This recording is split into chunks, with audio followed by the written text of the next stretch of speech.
جیلوں سے میں باہر کا واقعہ آپ کو بتا دیتا ہوں. لاہور میں جب غلام مصطفیٰ کھر نے پاکستان پیپلز پارٹی کو چھوڑا تھا، ذوالفقار علی بھٹو صاحب پرائم منسٹر تھے، تو مصطفیٰ کھر صاحب نے تاج پورہ میں ایک جلسے کا اہتمام کیا اور ایک بہت بڑی ریلی. وہاں پر سانپ پھینک دیے گئے. کسی نے کہا جی مرے ہوئے سانپ پھینک دیے، کسی نے کہا ربڑ کے سانپ، لیکن بھگدڑ مچی اور کئی لوگ اللہ کو پیارے ہوئے. یہ طریقہ کار یہ رہا ہے حکومتی جماعتوں کا. اپوزیشن کے ساتھ وہ اس طرح سے ہی سلوک کرتے ہیں. اور اچھا، اب نواز شریف صاحب کی اپنی جو جماعت ہے، جمشید دستی صاحب کے ساتھ جو کچھ ہوا وہ کوئی بندہ بھول نہیں سکتا. ان کی مجھے یاد ہے جب ان کو عدالت میں پیش کیا گیا، ان کی آواز کانپ رہی تھی، لرز رہی تھی، اور وہ ہاتھ جوڑ کر وہ کہہ رہے تھے چیف جسٹس آف پاکستان سے، میڈیا سے کہہ رہے تھے کہ خدا کے لیے مجھے نکلوا دیں، یہ رات کو میرا جو جیل میں جو کمرہ ہے اس میں یہ سانپ چھوڑ دیتے ہیں اور زہریلے سانپ ہے، اگر مجھے کسی نے ڈس لیا تو میں مر جاؤں گا. اچھا، سانپوں کو جیلوں میں سانپوں کا استعمال جو ہے یہ کوئی نئی بات نہیں ہے. سیاستدانوں کے ساتھ تو حکومتیں جو ہیں وہ کرتی ہیں یہ سب کچھ، لیکن بہت سارے لوگ جن کے مخالفین جیلوں میں بند ہوتے ہیں وہ اپنے مخالفین سے بدلہ لینے کا بندوبست اس طرح سے کرتے ہیں کہ یہ زہریلے کیڑوں سے وہاں پر وہ چھوڑ دیے جاتے ہیں ان قیدیوں کی بیرکس میں جو نشانہ ہوتے ہیں. تو ابھی یہ کوئی بہت زیادہ پرانی بات نہیں، میں چند سال پہلے کی بات آپ کو بتا رہا ہوں کہ سرگودا جیل میں کوبرے کے سانپ، اچھا جیلوں وہ کوبرا کے کاٹنے سے ایک قیدی ہلاک ہو گیا، اور وہاں پر جو لواحقین کا یہ کہنا تھا کہ یہ ایک سازش کے تحت قتل کیا گیا. اب جیلوں سے سانپوں کا نکلنا، اتنے پیسے حکومت خرچ کرتی ہے، وہاں پر جو اندر کی دیواریں ہیں ان کو خاص طور پر کچا رکھنا، کچی مٹی سے بنی ہوئی ہے، باہر پتھر لگا دینے، بڑے بڑے ٹائلیں لگا دینی، سیمنٹ لگا دینا، لیکن اندر جناب اس کے وہ یہ صورتحال ہے کہ کچی یعنی ایک بندوبست کیا گیا ہے، ایک طریقہ رکھا گیا ہے کہ جس میں اگر کسی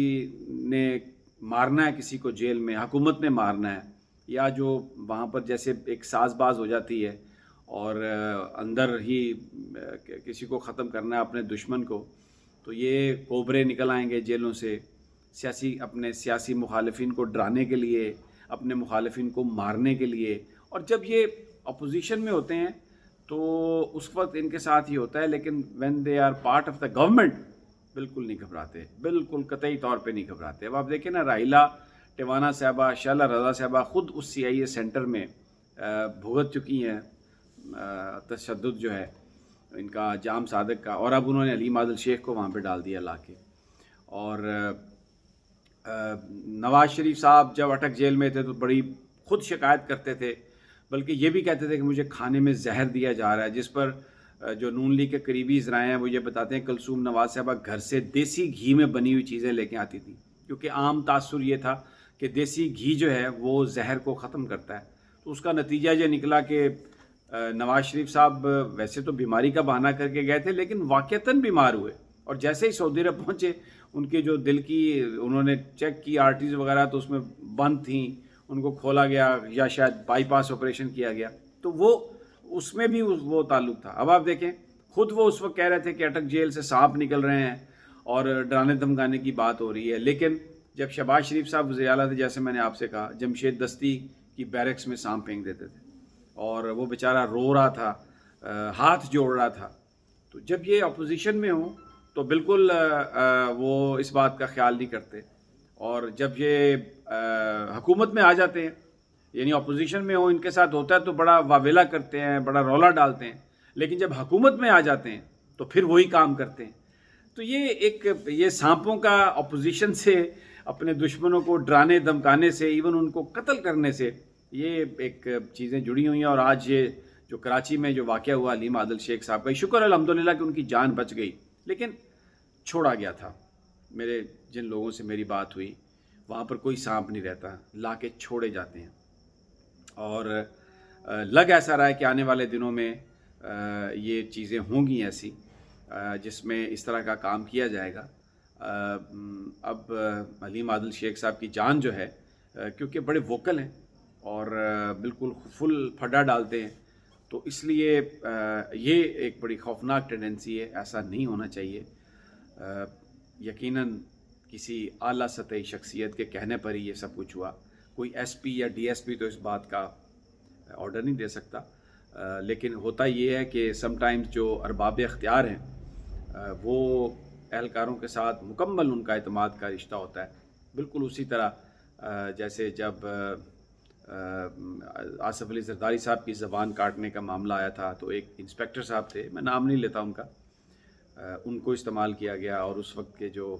آئی جی صاحب تھے ان کا بھی میں نام نہیں لیتا، جو پنجاب سے گئے تھے، اب مسلم لیگ نون کے سینیٹر ہیں،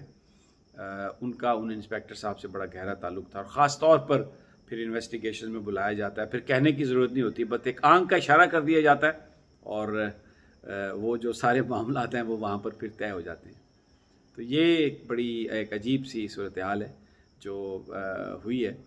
اور اب انویسٹیگیشن کی بات ہو رہی ہے، کون کرے گا انویسٹیگیشن؟ جنہوں نے سانپ چھوڑا وہی انویسٹیگیشن کریں گے؟ کوئی انویسٹیگیشن نہیں ہوگی، اور پتہ نہیں چل سکے گا کہ وہ سانپ کہاں سے نکلا، کس نے چھوڑا، اور پھر کوبرا کس طرح کسی نے اس کا بندوبست کیا، اس کو پکڑا، اس کو روکا۔ بہرحال میرے پاس جیسے ہی نئی انفارمیشن آئے گی میں آپ کے ساتھ شیئر کروں گا۔